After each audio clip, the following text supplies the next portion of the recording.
Never in history has there been a job like, and yet, the American presidency as we know it today may never have existed had it not been for one man.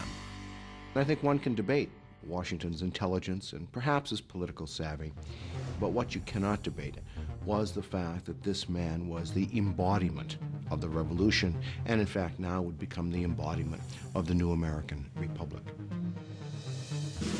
Washington is the only president who was ever unanimously elected, who ever got every single vote in the Electoral College, and he got that twice. Number 1, George Washington, Federalist, 1789 to 1797, 57 years old, from Virginia.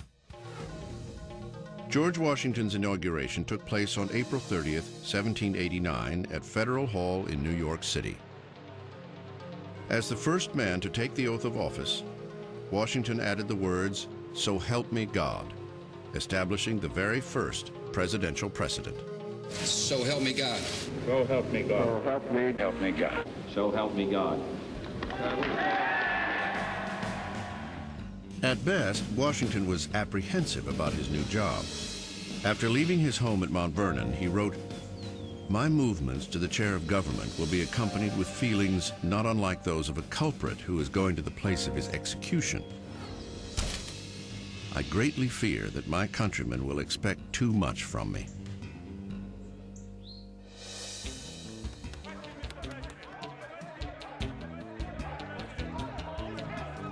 There were many questions about this new job, this president person.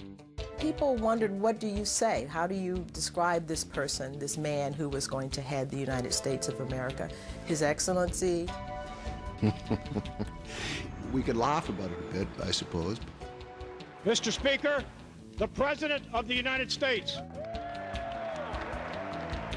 But think for a moment what it would be like in our own time if the Sergeant at Arms had to introduce the President today as His Mightiness, His Excellency, His High Mightiness, the President of the United States and Defender of our Liberties.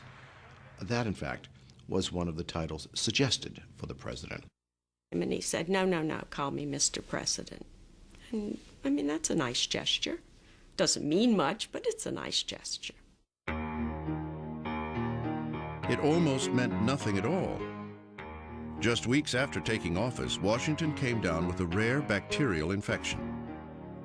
Some believe it may have been anthrax picked up on a farm. Washington nearly died, which could have wrecked the fragile new republic. American historians have spent more than 2 centuries now trying to dig up dirt on George Washington to find the flaws in Washington. It's a tough chore. For a long time, Washington was thought of as a nice guy, sort of a boob, not real smart, famous for being tall. George Washington brought many personal qualities to the presidency. His dignity, integrity, and honesty are well known. But he also had Refused to shake hands when he became president. He thought that was beneath the presidency. It was all part of establishing the image of the presidency.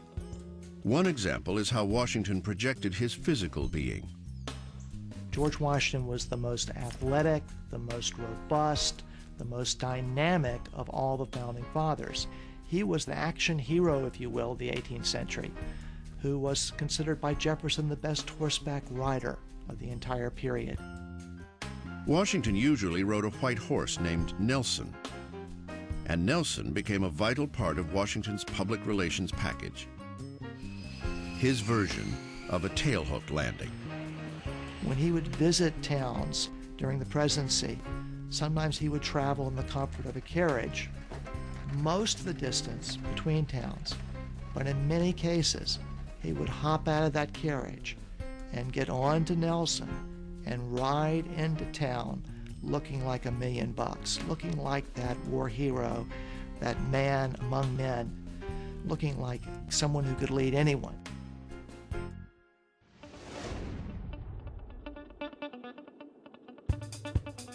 Washington traveled extensively during his presidency. deliberately visiting every state in the new Union. Along the way, he bought American landscape paintings. Many still hang at Mount Vernon. By doing so, he became America's first great patron of the arts. Being first was a Washington trademark. We all knew that he was first in war and first in peace and first in the hearts of his countrymen. But we never knew such things as the fact that he was first in dancing, a minuet man.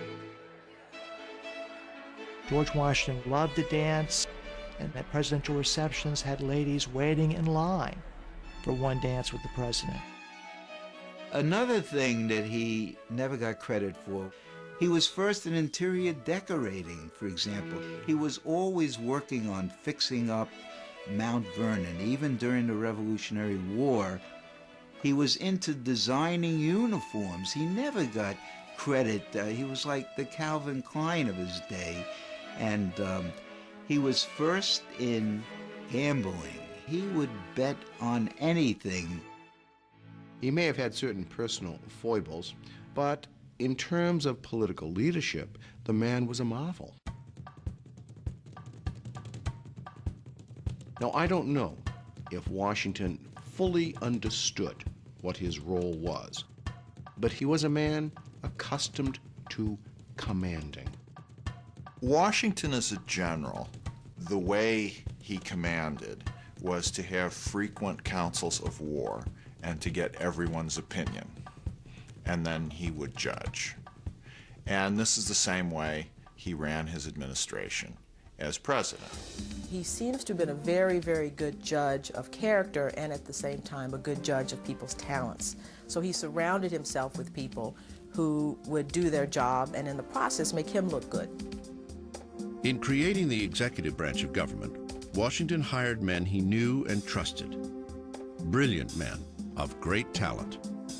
Certainly, his first cabinet is probably the best we've ever had.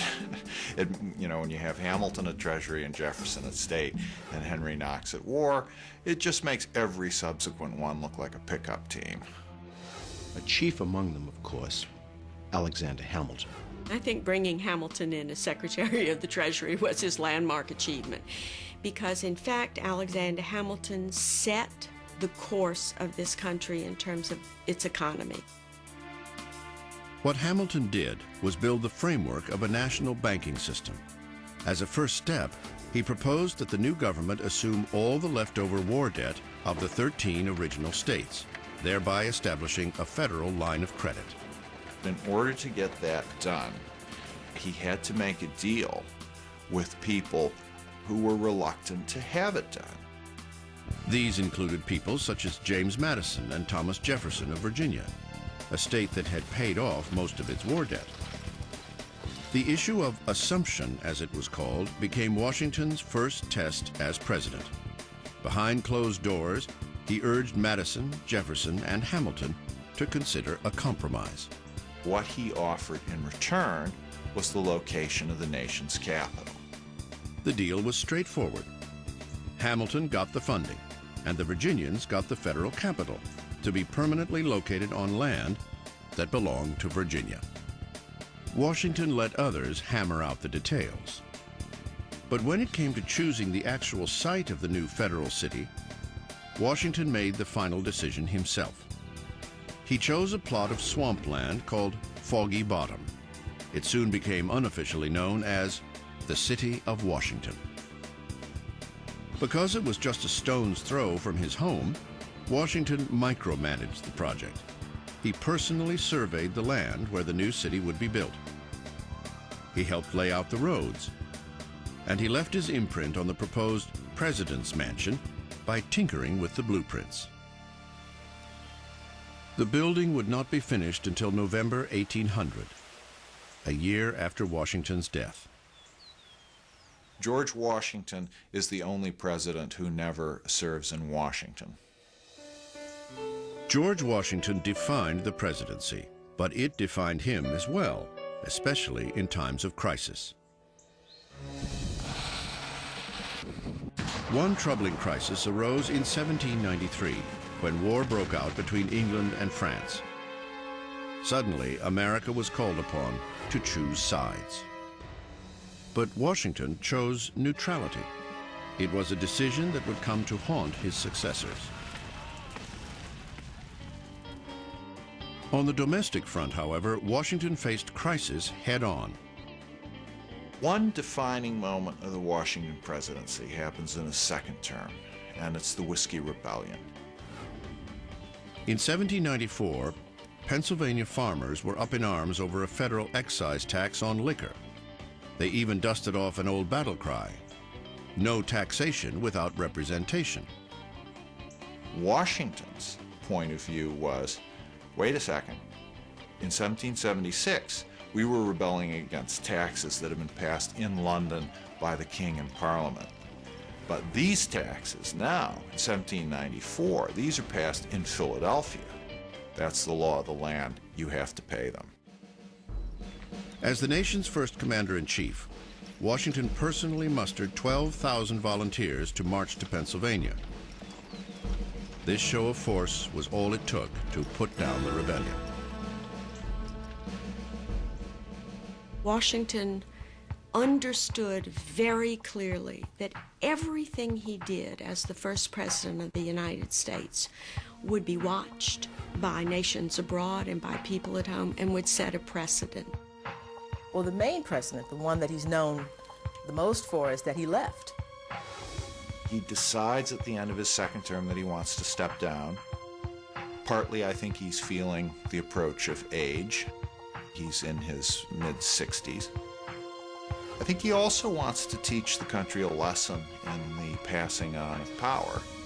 And you wonder, for example, if somebody like Richard Nixon, say, had been our first president, would Nixon have stepped down?